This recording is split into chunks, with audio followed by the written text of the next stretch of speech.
రాజశేఖర్ గారు, మీరు కూడా చూసే ఉంటారు. ఈ 1966లో అనుకుంటా, సబ్జెక్టు కరెక్షన్, ఇందిరాగాంధీ గారి యొక్క ఫోటో ఈ కవర్ పేజ్ పైన రావడం జరిగింది. మళ్ళీ ఇన్ని సంవత్సరాల తర్వాత రెండో భారత ప్రధాని నరేంద్ర మోదీ గారు.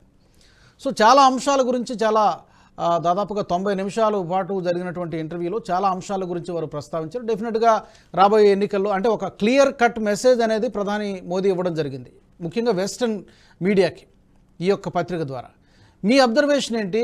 గడిచిన కొన్ని సంవత్సరాలలో ప్రపంచం భారత్ను చూసేటువంటి దృష్టికోణం మారిందా లేదా అలాగే ఉందా? నా హానెస్ట్గా నేను అడిగితే, to be honest, I really don't care అండి. ఎందుకు అంటే వెస్టర్న్ మీడియా, నా ఉద్దేశం అంటే ఇట్స్ నా పర్సనల్ ఒపీనియన్, ఏంటి అంటే we as Indians we still, మనకి ఇంకా ఏంటంటే కొలోనియల్ హ్యాంగ్ ఓవర్ ఇంకా ఉంది. వెస్ట్ ఏమనుకుంటుంది, వెస్ట్ లో మన న్యూస్ పబ్లిష్ అవుతున్నాయా లేదా, వెస్ట్ మన గురించి మంచిగా అనుకుంటుందా లేదా అని చెప్పేసి ఒక సెక్షన్ ఆఫ్ పీపుల్లో, అండ్ మెజారిటీ ఆ సెక్షన్ కొత్త మెజారిటీనే ఉంటుంది ఇండియాలో, వీళ్ళు ఎప్పుడు కూడా వెస్ట్ యొక్క అప్రూవల్ కోసం చూస్తూ ఉంటారు. ఓకే, నన్ను పర్సనల్ గా అడిగితే ఐ రియలీ డోంట్ కేర్. వాళ్ళకి అవసరం ఉన్నది కాబట్టి వాళ్ళు రాసుకుంటారు. ఇండియాలో ఉన్నంత కాలం ఇండియాలో ఇండియన్ మీడియా, ఇండియాలో పీపుల్, నరేంద్ర మోడీ కానీ, ఇండియా కానీ, ఇండియా సక్సెస్ కానీ వీళ్ళకి అయినంత మంది, వీళ్ళకి అర్థం చేసుకుని వీళ్ళు ఆ పాత్రలో వెళ్ళినన్ని రోజులు ఓకే. బేసికల్ గా ఏంటి అంటే ఇది, అంటే కొంత హిస్టరీలోకి వెళ్తే ఇండియన్ ఇండిపెండెన్స్ అంతకంటే ముందు నుంచి కూడా వెస్ట్ కి ఇండియా అంటే ఒక రకమైన చిన్న చూపు ఉన్నది ఫస్ట్ నుంచి కూడా. దీనికి వేరియస్ రీజన్స్. ఒకటి కొలోనియలిజము, ఇంకొకటి వైట్ సూపర్మసీ అనుకోవచ్చండి. ఇంకా ఏంటి అంటే అసలు ఇది ఒక థర్డ్ వరల్డ్ కంట్రీ, వీళ్ళకి ఏం తెలుసు, మేము నేర్పించాలని చెప్పేసి. వీటితో పాటు there are many western interests.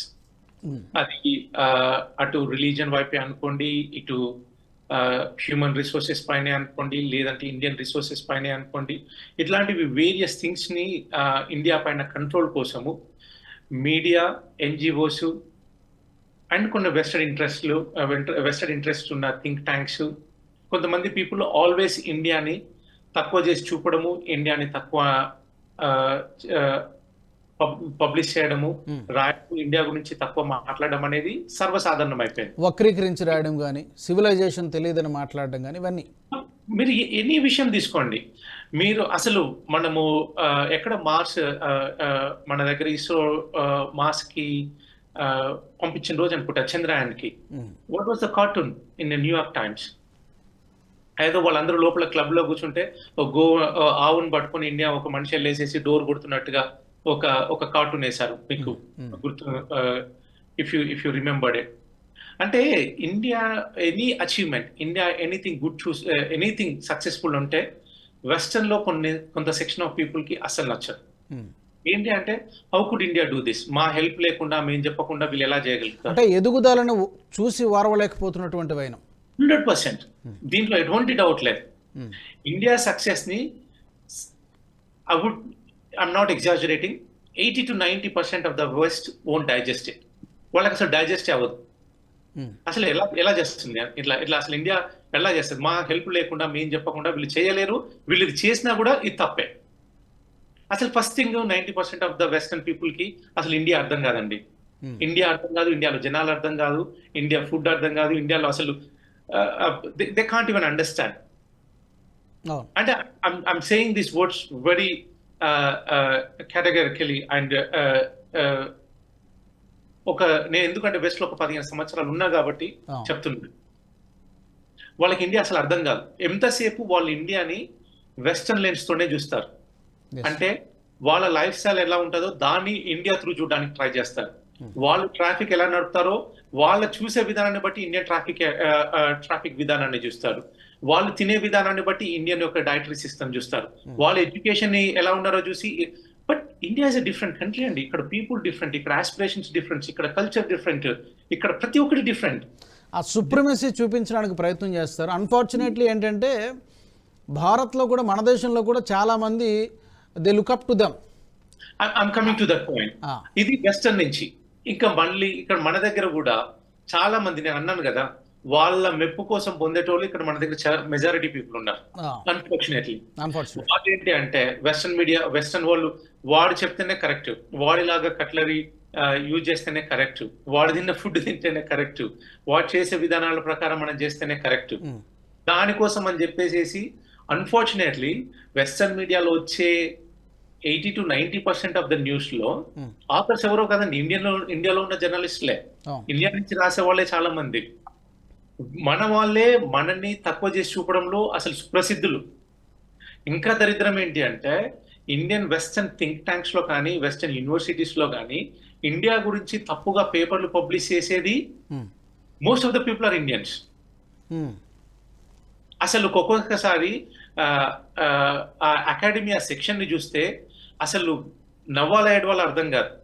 అసలు ఏంట్రా బాబు మీరు ఇండియాలో బతికేసి వచ్చేసేసి ఎవడో మెప్పు కోసము నీకేదో వాడేదో ఫెలోషిప్ ఇస్తాడనో లేకుంటే నీకెక్కడో గ్రాంట్స్ దొరుకుతాయనో చెప్పేసేసి వాళ్ళ మెప్పు కోసం ఎంతకైనా దిగజారి రాసే జర్నలిస్టులు, ఎంతకైనా దిగజారి పేపర్లు పబ్లిష్ చేసే, అంటే దాని వెనక ఏమైనా పొలిటికల్ మోటివ్ ఏమైనా ఉంటుందా, రాజకీయ పరమైనటువంటి ఏమైనా మోటివ్ ఉంటుందా, లేకపోతే కేవలం డబ్బు కోసమే రాస్తారా? మన వాళ్ళు రాసే వాళ్ళు ఒకటి డబ్బు, రెండు వాళ్ళ మెప్పు కోసము, మూడు ఏంటంటే this is the left ecosystem లాగానే ఈ వెస్టర్న్ ఈకో సిస్టమ్ అండి.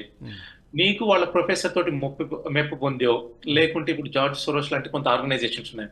నేను జార్జ్ సోరోస్ ఎందుకు నేమ్ తీసుకుంటున్నా అంటే కొంత మన వాళ్ళకి ఫెమిలియారిటీ ఉన్నది కాబట్టి. ఇట్లాంటి ఆర్గనైజేషన్స్ కి మెచ్చే విధంగా నువ్వు 4 పేపర్లు పబ్లిష్ చేస్తేనో, వాళ్ళకి నచ్చిన విధంగా నువ్వు పిహెచ్డి చేస్తేనో వాడు నీకు గ్రాంట్ ఇస్తాడు. నెక్స్ట్ 200K 500K వాటిని పెట్టుకుని నువ్వు ఓ చైర్ దొరుకుతుంది యూనివర్సిటీలో, నువ్వు ఇంకో 4 సంవత్సరాల ఫెలోషిప్ దొరుకుతుంది, 4 సంవత్సరాల తర్వాత ప్రొఫెసర్షిప్ వస్తుంది, నీ కెరీర్ సెట్ అవుతుంది. సో కాబట్టి సెల్ఫ్ ఇంట్రెస్ట్ల కోసం చేసేవాళ్ళు చాలా మంది ఉన్నారు. I don't want to name them, I know them few people personally. అసలు వాళ్ళని చూస్తే అసలు ఏంట్రా మీరు ఇంత దిగజారాలా ఒక ఫెలోషిప్ కోసము, ఒక గ్రాంట్ కోసం అని చెప్పేసి అనిపిస్తుంది.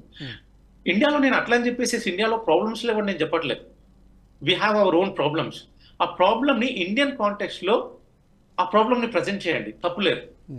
నేను క్రిటిక్ చేయదని అనట్లేదు. ఇండియాని ఎంత క్రిటికల్ గా చేయాలంటే అంత క్రిటికల్ గా అబ్జర్వ్ చేయండి, పిన్ పాయింట్ చేయండి, డెవలప్. అట్లాంటి ఎప్పుడైనా క్రిటికల్ అనాలిసిస్ చేసినప్పుడు it will give you an opportunity for us to improve.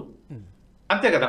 ఎప్పుడు కన్స్ట్రక్టివ్ నిర్మాణాత్మకంగా విమర్శిస్తే తప్పులేదు, డెఫినెట్ గా తప్పులేదు. అంటే దాంట్లో దాన్ని యాక్సెప్ట్ చేయాల్సిందే. మనకి ఇక్కడ సమస్యలు ఉన్నాయి, లోపాలు ఉండొచ్చు, చాలా ఉన్నాయి. నేను 100% చెప్తున్నా, మన దగ్గర చాలా లోపాలు ఉన్నాయి, మనం ఎదగాల్సింది చాలా ఉన్నది. We have a long way to go. We are very young country అండి, 75 years, very young country. And ఈ 75 years లో సరే మనం అనుకున్నంత గ్రోత్ అచీవ్ చేయకపోయినా we are in a good shape in that to be in a open democratic way. Okay. ఈ video మీకు నచ్చినట్టయితే లైక్ చేయండి, 10 మందికి షేర్ చేయండి, అలాగే కామెంట్ల రూపంలో మీ అభిప్రాయాలను మాతో పంచుకోండి. Nationalist hub group of channels ను సబ్స్క్రైబ్ చేసుకుని తెలుగునాట జాతీయవాద జర్నలిజాన్ని ప్రోత్సహించండి. ఈ వీడియో కింద ఉన్న బెల్ ఐకాన్ పై క్లిక్ చేయడం మర్చిపోవద్దు.